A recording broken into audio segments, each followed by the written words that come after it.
Selamat malam, Kaltim Headline Malam kembali hadir bersama saya, Rosmi Rahmat. Sejumlah informasi penting akan kami hadirkan untuk Anda dan berikut di antaranya.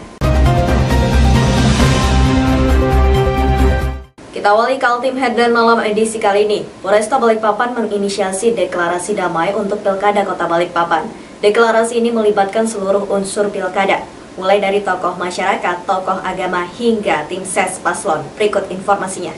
Bertempat di halaman kantor Polresta Balikpapan, sejumlah tokoh masyarakat, ormas TNI, serta tim ses paslon dari masing-masing partai melihat deklarasi damai Pemilu Kada Kota Balikpapan pada Kamis 26 November 2020 pagi. Deklarasi damai ini merupakan inisiasi dari Kapolresta Balikpapan Kombes Pol Turmudi. Dalam deklarasi yang dibacakan secara bersama tersebut mengedepankan menolak segala bentuk kampanye yang mengatasnamakan agama, menolak politisasi tempat ibadah, meminta kepada seluruh elemen masyarakat untuk mendukung pelaksanaan Pilkada 2020 dengan damai. Dalam deklarasi ini juga diharapkan tidak ada black campaign, negatif campaign, dan money politik, serta isu sara yang dapat mencederai nilai-nilai demokrasi. Damai, Pak. Ya, hari ini kami berterima kasih kepada Polres Kota Balikpapan yang telah melaksanakan acara deklarasi damai ya, karena deklarasi damai ini sekalipun kelihatan seperti acara ritual, tapi sesungguhnya ini punya makna yang khas, di mana pada acara deklarasi itu hadir seluruh tokoh, seluruh parpol, baik dari kubu A maupun dari kubu B, dari kubu seberangnya. Maka deklarasi damai itu memberikan isyarat bahwa dimulainya sebuah ritual pilkada nanti di 9 Desember itu dimulai dengan hati yang damai, dimulai dengan kesepakatan damai, dimulai dengan doa-doa kebaikan, insya Allah hasilnya baik. Pagi ini kita memang stressing deklarasi damai dalam rangka pilkada serentak di Indonesia, dan ini ke Wali Kota Balikpapan.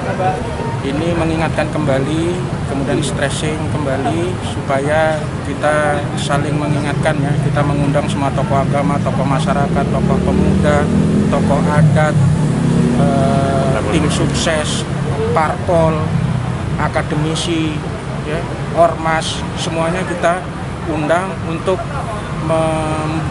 menyampaikan pernyataan sikap deklarasi damai Pilkada 2020.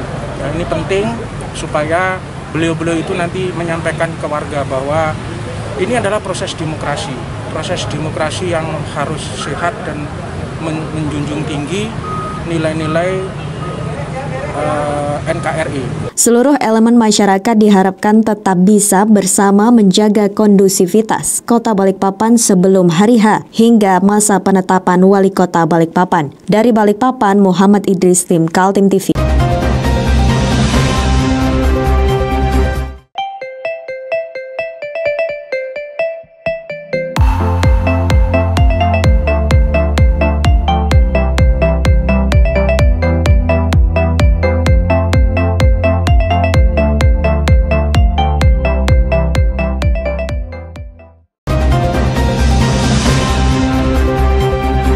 Seorang barista diamankan unit PPA Balikpapan setelah melakukan tindakan cabul kepada seorang remaja belia.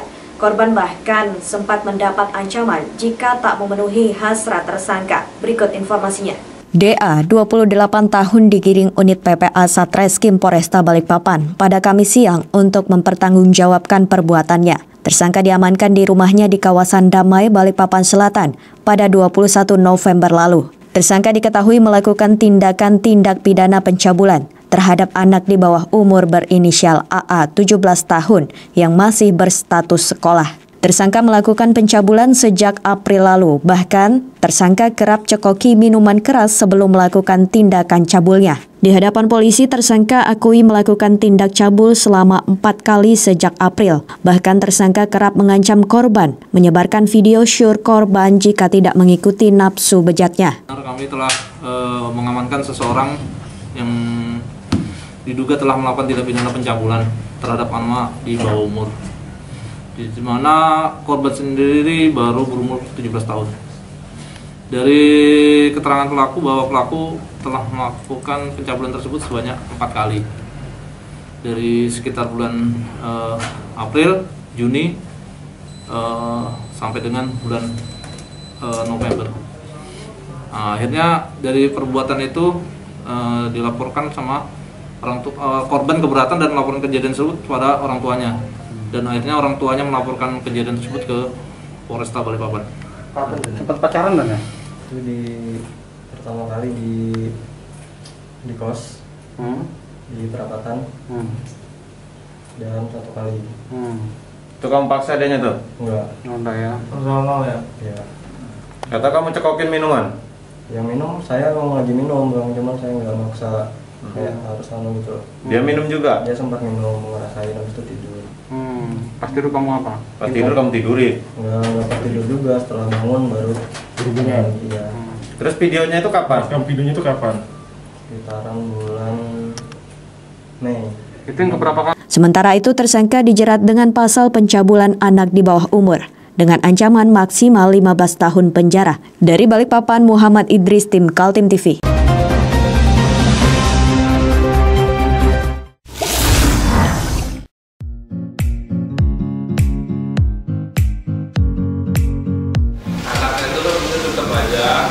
Cara mudah beriklan digital di Kaltim TV.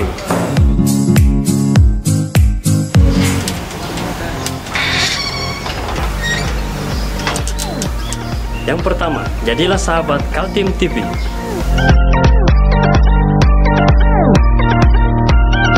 Dengan Rp1.000.000, para sahabat mendapat 20 kali tayang di slot berita kamu.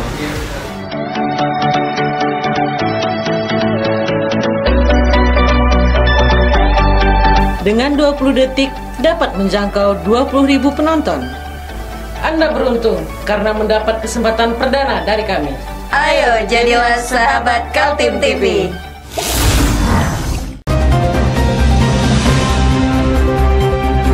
Inilah gambaran buruk pengelolaan Prusda atau perusahaan daerah di Kalimantan Timur. PT Agro Kaltim Utama disuntik dana pemerintah provinsi hingga 27 miliar rupiah. Bukannya memberikan kontribusi kepada daerah, malah amblas di tangan para direksinya. Berikut informasinya. Kini 2 orang direksi Prusda PT Agro Kaltim Utama meringkuk di sel tahanan. Kedua orang itu, Yanuar dan Nurianto, menjadi orang paling bertanggung jawab atas raibnya modal pemerintah sebesar 27 miliar rupiah. Kasus ini terbongkar setelah Kejaksaan Tinggi Kaltim sejak bulan Maret 2020 lalu menelusuri PT Agro Kaltim Utama yang disingkat dengan PT AKU. Perusahaan ini awalnya diproyeksikan bergerak di bidang perkebunan dan pertanian. Tapi ternyata setelah menerima setoran modal dari Pemprov Kaltim, para direksinya malah menghilang. Kantornya pun di kawasan perkantoran bersama Prusda di Jalan Basuki Rahmat, Samarinda tutup. Setelah 2 tersangka ditangkap dan ditahan, ternyata tidak ada lagi aset tersisa yang bisa disita. Tim Kejaksaan Tinggi Kaltim mengakui Prusda tak punya apa-apa lagi. Dengan kata lain, modal sebesar 27 miliar rupiah dari Pemprov Kaltim amblas tak berbekas. Samarinda. Pak, kalau itu aset-aset yang disita apa aja Pak? Selain uang tunai Pak? Untuk sementara ini aset yang disita karena sudah lamanya ini tindak pidana yang dilakukan, aset yang ada sebetulnya ini 2 rumah tetapi sudah dialihkan ke pihak lain, intinya sudah dijual.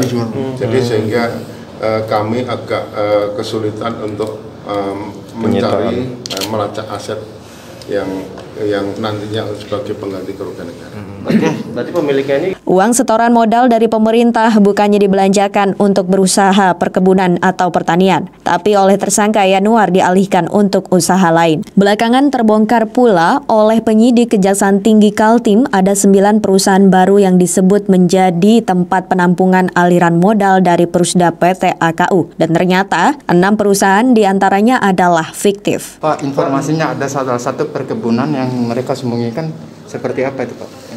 Sampai sekarang belum, nggak ditemukan sampai sekarang.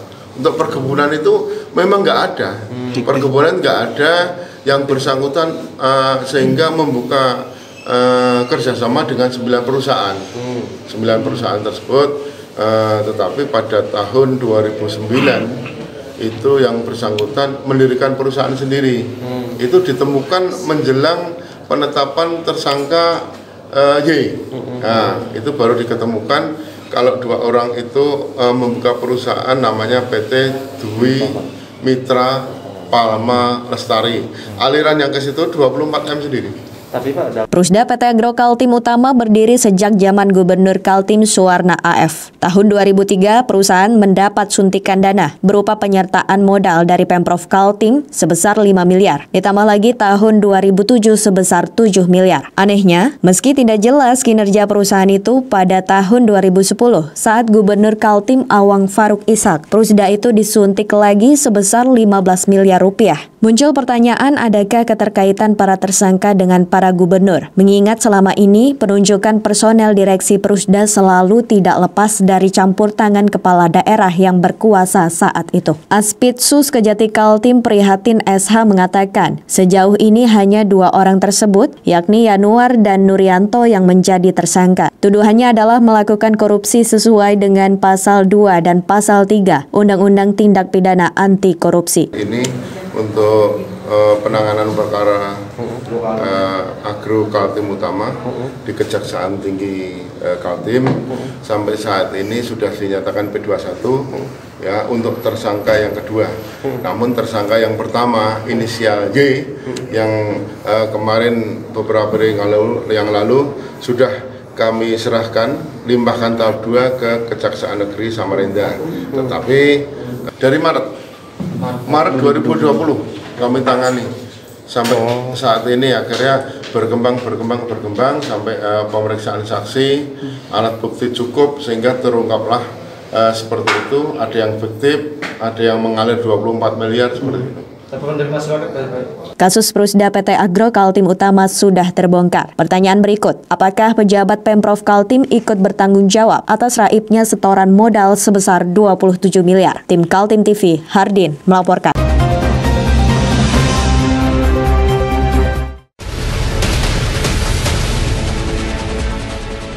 Mari kita memerangi virus corona dengan mematuhi imbauan pemerintah. Stay at home.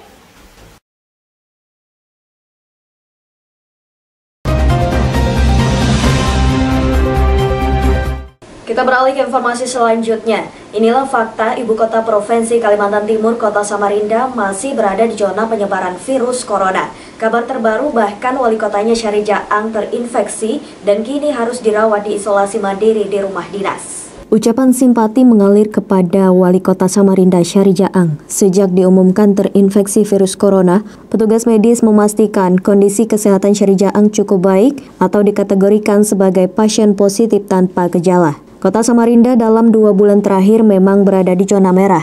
Dari seluruh kabupaten dan kota Kalimantan Timur, kasus COVID-19 di Kota Samarinda selalu berada tertinggi. Sebelumnya Balikpapan yang mendominasi pertambahan jumlah pasien positif. Namun saat ini Samarinda dan Kutai Kartanegara yang dalam grafik belum berubah. Dari data tim Satgas COVID-19 di Kalimantan Timur 25 November menyebutkan, total kumulatif warga pernah terinfeksi virus corona di Samarinda ada 5.561 orang.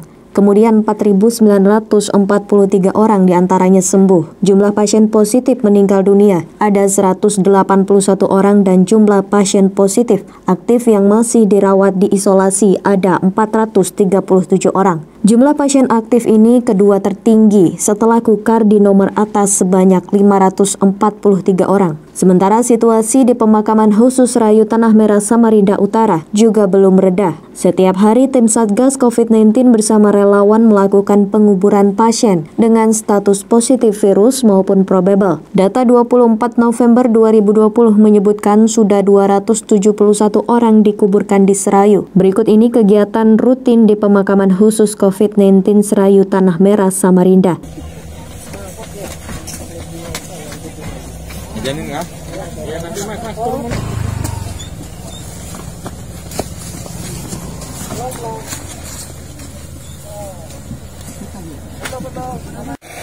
Assalamualaikum warahmatullahi wabarakatuh. Selamat malam. Hari ini tanggal 24 November 2020, tepat pukul 20:55 menit. Kami dari tim Satgas Penanganan COVID-19 Kota Samarinda kembali melakukan prosesi pemakaman ke-271 kepada jenazah dengan inisial Mas, usia 35 tahun, berjenis kelamin laki-laki, beragama Islam.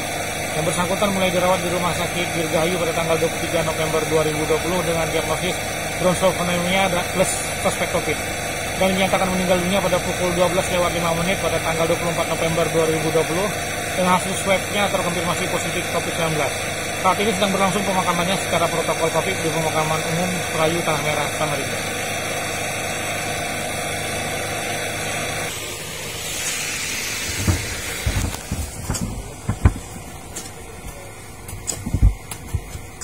Tim Kaltim TV melaporkan.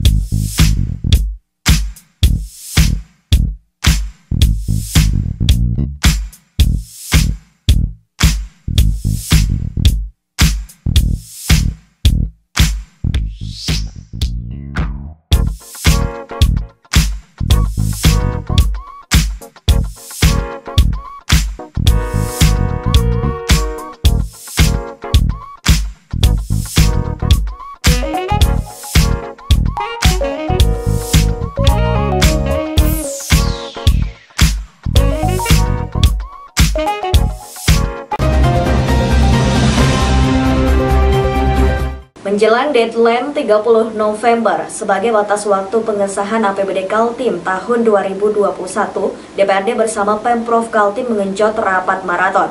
Hari Selasa 24 November lalu bahkan terjadi 3 kali rapat. Anggaran gedung DPRD Kaltim mulai pagi, siang, dan malam hari. Rapat pagi sampai siang harinya Pemprov Kaltim menurunkan Sekretaris Daerah M. Sabani. Sedangkan pada malam hari, selain Sekda Prof juga dihadiri Wakil Gubernur Hadi Mulyadi. Sementara dari DPRD dipimpin langsung Ketuanya Makmur HPK. 2 isu muncul, pertama terkait angka-angka pendapatan dan belanja Pemprov Kaltim tahun 2021. Soal nilai APBD tahun 2021 mengalami 2 kali koreksi, yakni dari 9,2 triliun menjadi 8,7 triliun, dan terakhir menjadi 11,5 triliun. Isu kedua menyangkut usulan proyek multi-years dari pemerintah yang mendadak muncul dalam kebijakan umum anggaran dan prioritas plafon anggaran sementara atau KUA PPAS. Banyak anggota DPRD Kaltim tidak setuju karena usulannya mendadak dan tidak memenuhi prosedur sehingga rawan masalah hukum. Tanpa MEC atau gimana? Tanpa MEC atau belum tahu, ini kan masih berkembang ini ya. Ya, yang jelas itu masih salah satu perdebatan, artinya dari DPR belum sepakat. Dari Pemprov berharap itu diakomodir dalam PPAS. Makanya kalau bukan karena itu ya mungkin sudah disahkan ya. Itu salah satu. Ada kan awalnya 8, kemudian 9, kemudian 11,5. Itu juga. Terus yang terakhir berapa angkanya Bang? Berapa Bang? 11,5. 11,5 ya? Kalau MIC sendiri Bang? Dan MIC-nya sendiri angkanya itu belum masuk MIC-nya 4,9 berapa gitu. 4,9. Itu udah dimasukkan dalam 11 itu Bang? Masuk dalam PPAS. Itu rancangan kok. Di Senin kita sudah pengesahan. Ya. Berapa Pak kalau boleh tahu Pak anggaran tahun depan Pak? Oke, tahun ini kurang lebih 11 triliun. 11 triliun Pak ya? Ya, nanti hal tertentu apa yang menjadi, dan kita prioritaskan bagaimana masalah kondisi ekonomi masyarakat kita, COVID dan sebagainya itu. Ya. Pak, untuk Indonesia sendiri gimana Pak? Itu semuanya kita serahkan kepada Mendagri, ya, karena dia nanti akan mengevaluasi. Pada dasarnya itu kepentingan yang banyak juga, ya, semuanya dievaluasi dengan catatan juga ada harapan-harapan kita, semuanya dipertimbangkan karena dengan kondisi keuangan kita. Ada juga hal yang sangat menjadi perhatian kita tentang rumah sakit. Nah itu kan penting kondisi karena ada keluhan juga rumah sakit kita. Berarti ada yang sudah meninjau lokasi Pak untuk pembangunan MIC ini? Enggak, bukan meninjau, enggak. Rapat pada malam hari dihadiri Wakil Gubernur Hadi Mulyadi, memunculkan kesepakatan pengesahan KUA PPAS sesuai jadwal pada 30 November. Sedangkan mengenai proyek multi-years, usulan Pemprov dikonsultasikan dulu dengan Kemendagri di Jakarta. Tim Kaltim TV, Hardin dan Heriman melaporkan.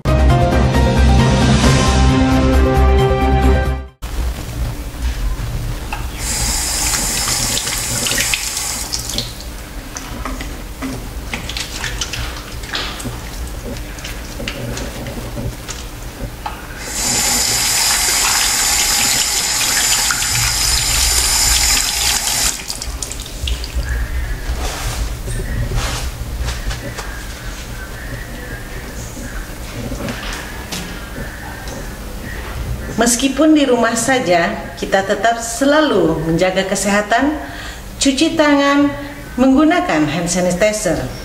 Ingat, mulailah dari diri sendiri.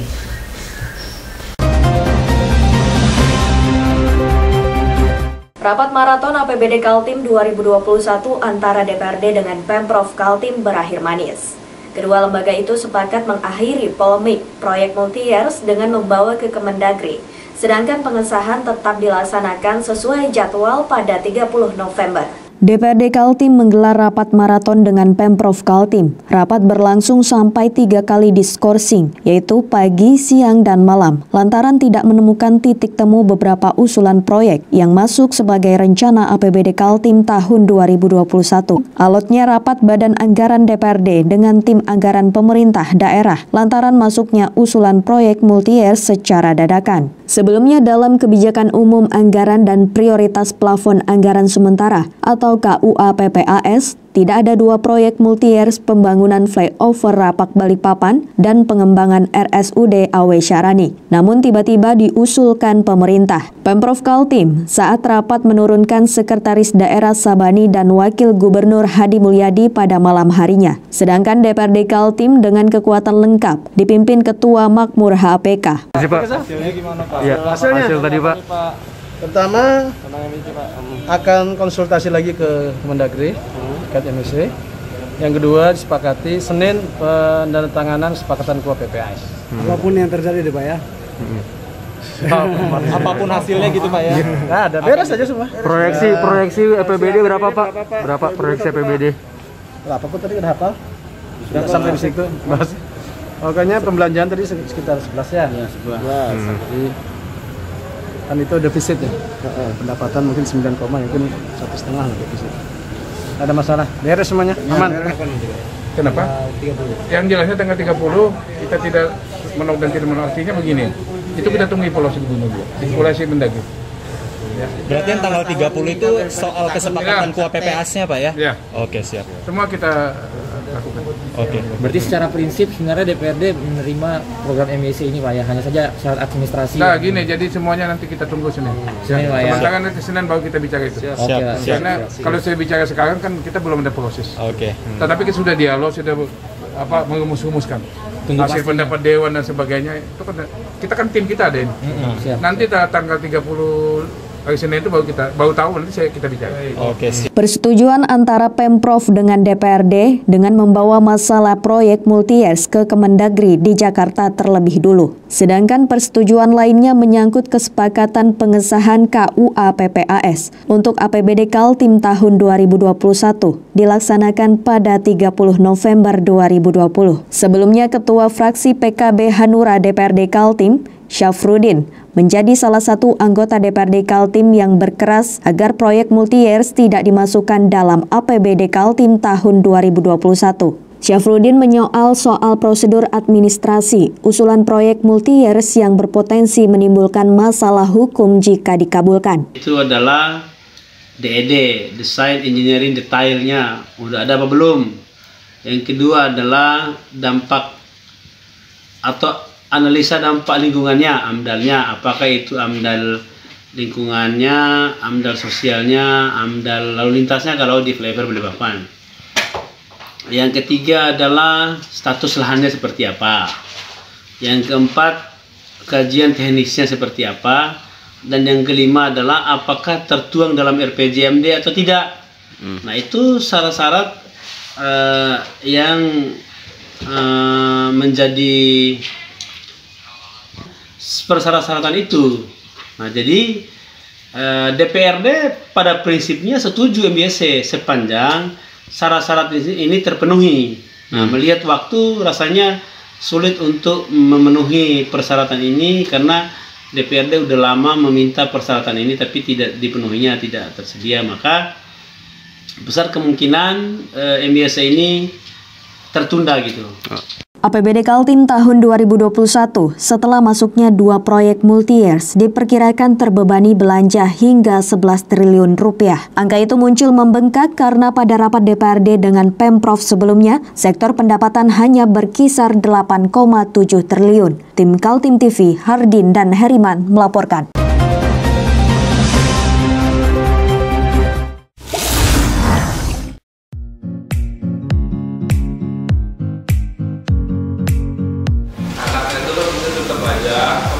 Cara mudah beriklan digital di Kaltim TV.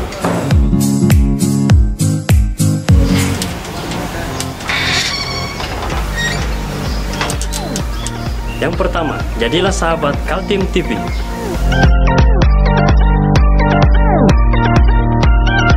Dengan Rp1.000.000, para sahabat mendapat 20 kali tayang di slot berita kamu.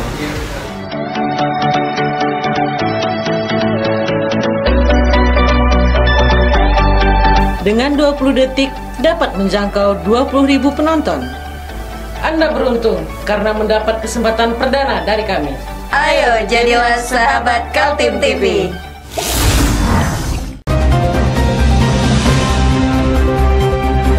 Demikian Kaltim Headline Malam edisi kali ini. Informasi lainnya dapat Anda simak melalui situs website kami www.kaltim.tv, channel YouTube dan fanpage Facebook Kaltim TV. Jangan lupa untuk selalu patuhi protokol kesehatan. Saya Rosmi Rahma bersama kerabat kerja yang bertugas pamit undur diri. Selamat malam dan sampai jumpa.